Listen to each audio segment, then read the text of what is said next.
esta cena do episódio 10 de BNA é um exemplo perfeito das suas maiores qualidades e maiores defeitos. BNA é um anime do estúdio Trigger, que estreou na Netflix em 2020.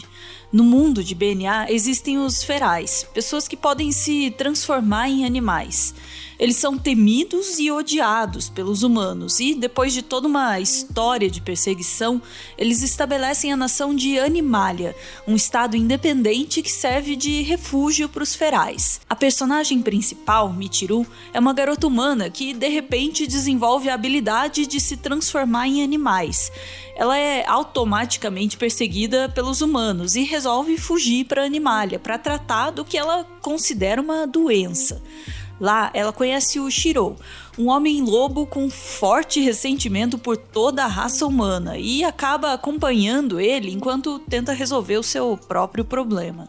É um anime que claramente se propõe a levantar e debater questões muito atuais e pertinentes sobre racismo, opressão e intolerância. Mas mesmo que esses sejam temas centrais da história, talvez o ponto final de BNA não seja exatamente esse. Num certo ponto da história é revelado que existe uma doença chamada Síndrome de Nirvasil, que faz com que os ferais percam o controle e se tornem monstros sedentos de sangue.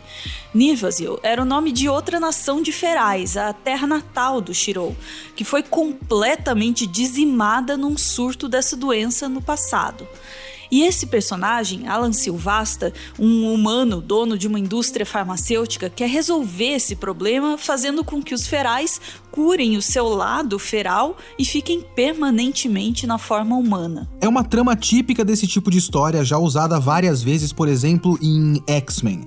A cura mutante sempre aparece como um dilema para os mutantes e um plano do mal de algum vilão humano. Mas em BNA, ele tem, alguns twists. Antes de mais nada, é importante entender a personagem principal dessa história, a Michiru. Ela é retratada como uma menina, jovem, afoita, precipitada demais em suas conclusões. Talvez tão motivada por fazer o que é certo, quanto por estar certa. Nós acompanhamos a história pelos olhos dela, o que traz consigo também todos os seus erros de julgamento. E é com esse tipo de erro de julgamento que o Alan Silvasta conta. Porque, talvez, acima das questões raciais, BNA é uma história sobre memória e história, sobre narrativa. Quem controla a narrativa, controla a história, tanto o passado quanto o futuro. É lógico que a versão da história contada pelo Silvasta não é a mais precisa. É só a versão dos fatos mais vantajosa aos seus objetivos. E a gente vê os efeitos dessa manipulação da narrativa imediatamente. E é aí que entra aquela cena do episódio 10. Depois de contar essa história, o Shiro não acredita e se revolta, perde o controle e começa a quebrar tudo no laboratório.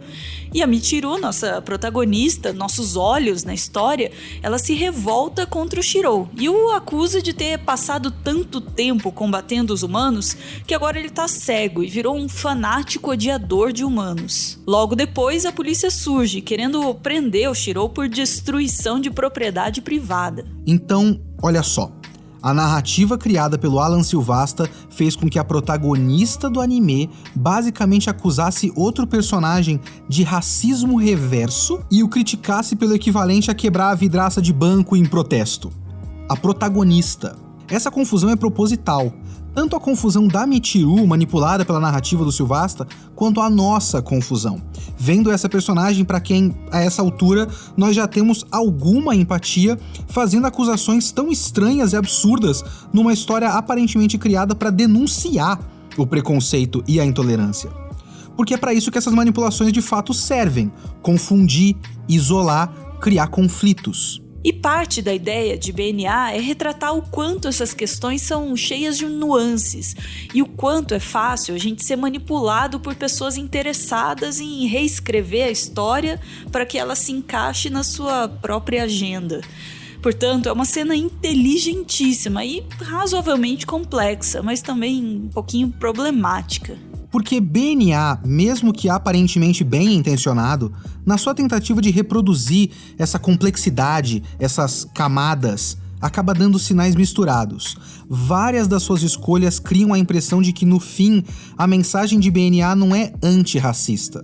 mas o exato contrário. Um dos maiores exemplos é o fato de que, por mais que a narrativa do Sylvester seja essencialmente falsa, a doença é real, ela de fato existe e funciona exatamente da maneira como ele disse que funciona. E essa é uma das escolhas mais questionáveis de todo o anime, porque se ele se pretende, e eu acredito que ele se pretende sim, uma história sobre racismo, uma parábola relacionada diretamente à nossa realidade, ele deveria ter um pouco mais de cuidado com a maneira com que ele usa desses elementos. Parte da intenção dessa manipulação dos fatos do Alan Silvestre é criar a ideia de que os ferais são descontrolados, de que não se pode confiar neles e que permitir que eles tenham seu próprio espaço, a sua própria nação, é um erro que já foi cometido uma vez e não pode ser repetido. E o argumento central é essa tendência à violência. Esse é um argumento racista muito comum aqui no nosso mundo real.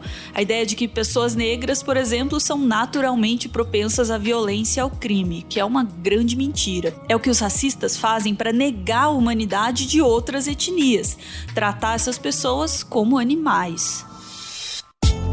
Existem outros detalhes que seriam spoiler demais para falar aqui, que evidenciam que a ideia do anime não é corroborar exatamente com essa ideia, e sim repetir a mensagem positiva de que, na verdade, nós somos todos iguais.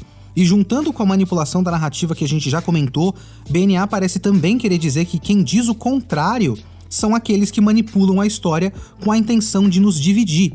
Mas dentro da narrativa de BNA, sim, os ferais são naturalmente propensos à violência. E a não ser que você, depois de um anime criar tantos paralelos com a nossa realidade, escolha acreditar que essa é uma regra que vale apenas naquele mundo e não tem nada a ver com o nosso, a mensagem de igualdade e aceitação que o anime parece querer passar se perde. A história já começa com uma escolha esquisita, de fazer com que a Michiru diga que a transformação repentina dela em feral é uma doença, e nenhum feral se ofender com isso. Nem o Shiro, um militante apaixonado da causa feral, esboça qualquer comentário mais contundente sobre isso. É compreensível que os personagens queiram ajudá-la a solucionar uma situação tão bizarra e excepcional como essa, mas a postura deles é estranha. A prefeita da cidade, uma cidade que serve de refúgio para uma população oprimida apenas por ser quem eles são, vê uma menina chamando aquilo que define a sua identidade de doença e meio que diz, sim, é uma doença mesmo, vamos dar um jeito nisso. E aí, depois de você passar tanto tempo com esses sinais confusos, quando a gente chega naquela cena do episódio 10, a confusão que BNA quer causar de propósito acontece, mas talvez não pelos motivos que a produção desejava. No fim, pelo menos pra mim, BNA é claramente bem intencionado, mas a tentativa de ser complexo causa ruído na hora de abordar um tema espinhoso demais pra se deixar esse tipo de brecha pra interpretação. Muitas pessoas terminaram BNA com um gosto amargo na boca, o que é uma pena. É uma produção muito criativa, mas seria muito melhor que a sua mensagem positiva não parecesse ter um asterisco tão grande.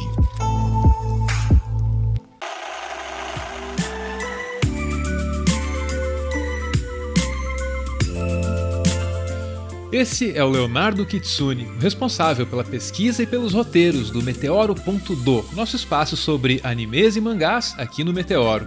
Ele é editor sênior da Marvel no Brasil, tradutor de quadrinhos Marvel e DC e até de videogames de quando em quando. Ele também tem o podcast Kitsune da Semana, um podcast de resenhas que sai toda semana, tirando quando não sai. Ele também está no Twitter quase 24 horas por dia, então vocês podem seguir o Kitsune por lá, se vocês quiserem.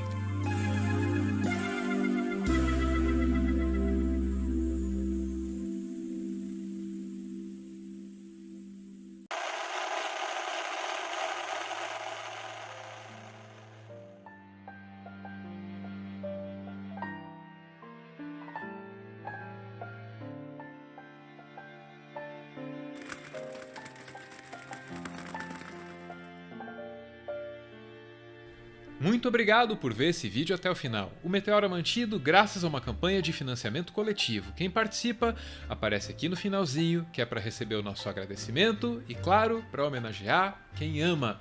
Hoje a gente vê aí o Eduardo, que manda um recado curto, porém eloquente, para a esposa Ana Paula. Diz ele: és responsável por tudo aquilo que cativas, e você cativou o meu amor. Beijo, gente! Valeu!